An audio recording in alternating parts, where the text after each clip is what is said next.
తెలియజేస్తూ వేదిక అలంకరించిన పెద్దలందరికీ, ఇక్కడ వచ్చిన తల్లిదండ్రులకు అందరికీ, ఆత్మీయులకు, గ్రామ పెద్దలకు అందరికీ కూడా నా హృదయపూర్వకమైన నమస్కారాలు తెలియజేస్తూ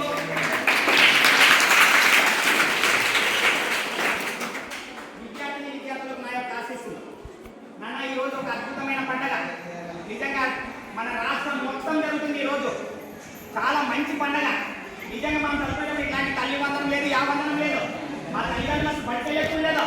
కానీ నేనేదో చదువుకుని ఈ స్థాయికి వచ్చాను. కానీ మీకు అన్ని తెలియజెప్పడానికి కోసం ఇన్ని ప్రోగ్రాంలు పెడుతున్న మన రాష్ట్ర ప్రభుత్వానికి ప్రత్యేకమైన అభినందనలు. ఎందుకంటే మీ తల్లిదండ్రులు మీ దగ్గరికి వచ్చేసి మీ యొక్క ప్రగతిని తెలుసుకోవడానికి కోసం ఈరోజు ఈ పండుగ చేశారు. మీకు 4 మాటలు చెప్పి నేను ముగిస్తాను. నా గురించి మాట్లాడాలి, నా గురించి నా శిష్యులు చెప్పాలి, నేను కాదు చెప్పాల్సింది. కాబట్టి మీకు ఒక చిన్న కథ చెప్పి లాస్ట్ ముగించేస్తాను 2 నిమిషాల్లో. నాన్న, మీరు బతకాలనుకున్నారా, జీవించాలనుకున్నారా? ఏ బతకాలనుకున్న వాళ్ళు చేయొద్దండి రా, బతకాలనుకున్న వాళ్ళంతా చేయొద్దండి. జీవించాలరా రే, జీవించాలనుకున్న వాళ్ళు ఎంతమంది రా? మరి చేయొద్దండి. రెండోసారి చేయొద్దంటారమ్మా. Very good. ఇప్పుడు ఎక్కిన వాళ్ళు మాత్రమే మహానుభావులురా. మీరంతా ఫస్ట్ ఎక్కిన వాళ్ళంతా కాదు. సో మీరు బతకాల్సిన వాళ్ళు కాదు, బతకూడదు, జీవించాలి. జీవిస్తేనే దానికి సార్థకత.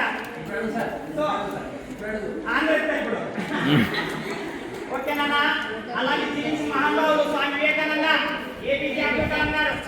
సో వాళ్ళు చనిపోయినా ఎన్ని సంవత్సరాలైనా కూడా వాళ్ళ పేరు శాశ్వతంగా ఉండిపోతుంది. అలా జీవించాలి. అప్పుడు పెద్దలు వాళ్ళు ఏం తెలుసా, వాళ్ళే బతకని వాళ్ళు బతకూడదు, మనమా జీవించాలి. ఎలా ఉంటాయి చెప్పండి రా, ఖచ్చితంగా జీవించాలి మనము. ఓకే, సో మనమంతా ఇక్కడ చదువు చాలా గొప్పదిరా. స్వామి చెప్పాడు కదా, చాలా మంచి 2 విషయాలు, మంచి విషయాలు చెప్పారు. సో నేను కూడా 2 విషయాలు చెప్తా. ఎందుకంటే చదువు మించింది లేదు నాకు తెలిసి. చదువు ఎంత స్థాయి తీసుకెళ్తుందంటే అంత స్థాయి తీసుకెళ్తుంది. సో ఆ పాప ఒకసారి పాట పాడే ముందు చెప్పారు, ఒక నిరుపేద కుటుంబంలో పుట్టిన వాడిని కూడా కలెక్టర్ చేస్తుంది. ఇంకా ఏదైనా సరే ఏ స్థాయికైనా తీసుకెళ్లే శక్తి ఉండేది ఒక చదువు మాత్రమే అంటూ పాట పాడారు. నిజంగా అద్భుతమైన పాట పాడుతూ చెప్పారు. సో ఇంకొక మాట చెప్తున్నా, మరి సో చిరుత వేగంగా పరిగెత్తుందా, జింక వేగంగా పరిగెత్తుందా? ఓకే, జింక వేగంగా పరిగెత్తుంది. మరి ఎందుకు చిరుత చేతిలో చచ్చిపోతుందిరా?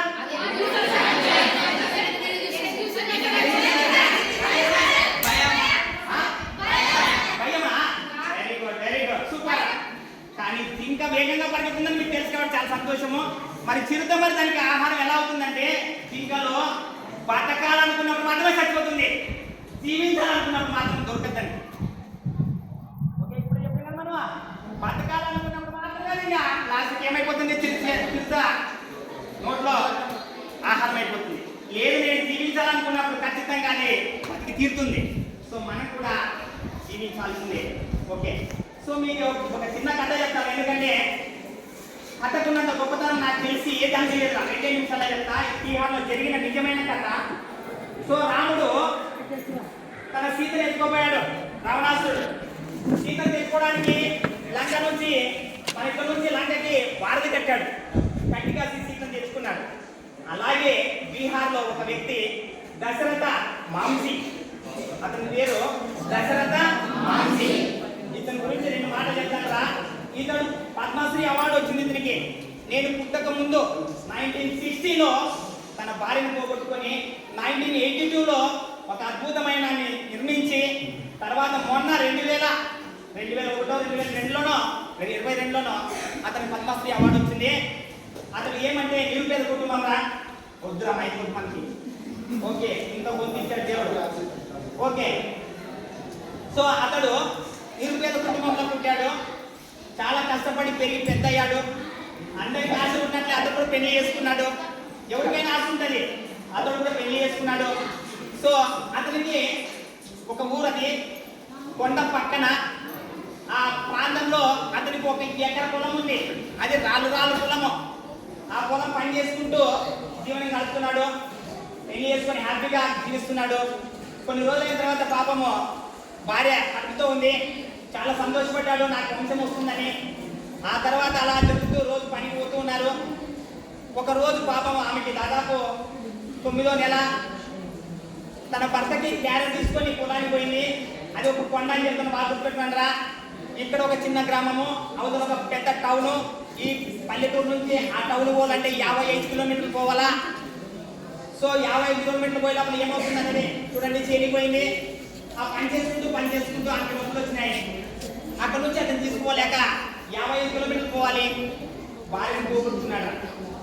సరైన సదుపాయం లేక, ఆసుపత్రి లేక తన భార్య చనిపోయింది. సో 20 రోజులు దాదాపు ఇంట్లోనే కూర్చున్నాడు. బయటికి రాలేకపోయినాడు. భార్యను పోగొట్టుకుని చాలా బాధగా ఉన్నాడు. సో అందరూ అన్నారు రావయ్యా అని, కానీ అతనికి తెలుసు బాధ ఏంటో, బయటికి రాలేకపోయాడు. సో 20 రోజుల తర్వాత బయటికి వచ్చాడు. ఏం తీసుకుని వచ్చాడు తెలుసా? ఒక నిర్ణయం తీసుకున్నాడు.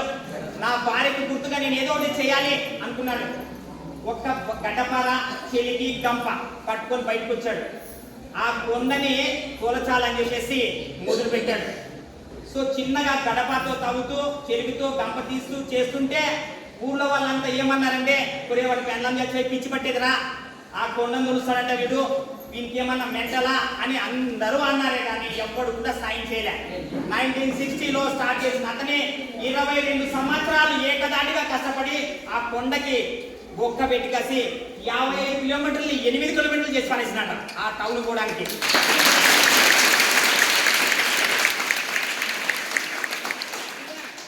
సో చూడండిరా, మనిషి సంకల్పం ముందు ఏదైనా సరే తలొంచాల్సిందే. మనిషి అనుకుంటే ఏదైనా సాధిస్తాడు.